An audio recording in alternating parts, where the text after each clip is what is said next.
What's up, fuckers and cousin fuckers? It's tea time. Today we have Abercrombie and Jockitch, little Madison Cawthorn. He's a far-right lying fascist who is pro-Trump, pro-big lie, pro-forced birth, pro-toxic masculinity, pro-loaded gun in airports, and pro-Hitler.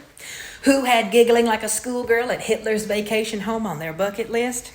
Why, a blue-eyed douche rocket with a generic white boy face, accompanied by the Sports Clip special. Did you get your hot towel treatment? I hear that's an exceptional way to get population paste off your cousin's face. Now, he may be groomed and perfumed up top, but his butt mullet is hairier than the bangs on Highland cattle. How do I know? Because I was unlucky enough to see it while he was skull-fucking his cousin. But don't worry, he said his cousin was like his brother. His incestuous motion picture performance ranges from a distraught damsel to a bellowing troglodyte. It ain't sweet. It ain't home. But it's Alabama.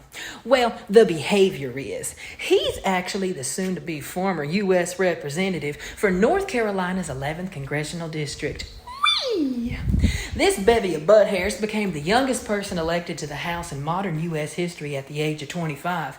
But now, it looks like the GOP has started eating their young, which isn't uncommon for predators. I hear that Matty is somewhat of a predator himself from dozens of people that went to college with him. And while you should speak up about sexual assault, apparently you shouldn't speak up about the GOP's Booger Sugar gangbangs. A lesson Madison is learning the hard way. Booger Sugar gangbang, we love you. Little Matty C claims that he's been invited to an orgy in Washington and has personally seen leaders in the efforts to curb drug addiction snorting the devil's dandruff. And the more this drip-drop campaign drips and drops, the more I believe Matty about the Booger Sugar gangbangs. But unlike Matty, his skeletons have come out of the closet. The GOP is going after Madison harder than the January 6th insurrectionists. But since Matty spilled the tea, we've seen some videos of his male staffers grabbing his crotch on tape and found out that Madison and Victoria share the same secret. Our little Franken-fascist. Now, of course, we don't care that Matty dresses like a woman and dry humps men. That's what we call a Tuesday night in this apartment. We care about the blatant hypocrisy of his actions. He preaches about how society wants to demasculate men and that women should raise their sons to be monsters.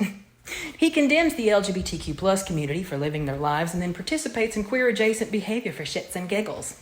In all seriousness, I don't think Madison Cawthorn is gay, and I wouldn't care if he was. And yes, homophobia is sometimes associated with homosexual arousal, but for some reason that I have yet to understand, a lot of homophobic men, like Madison, love to play around in homoerotic ways with their buddies while also going out and fueling the flames of homophobia in this country.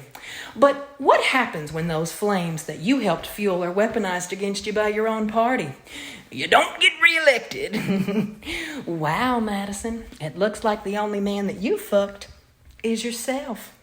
I want everybody to have a great fucking day unless you've ever been to a GOP Booger Sugar gangbang. Booger Sugar gangbang, Booger Sugar gangbang, what we'll do.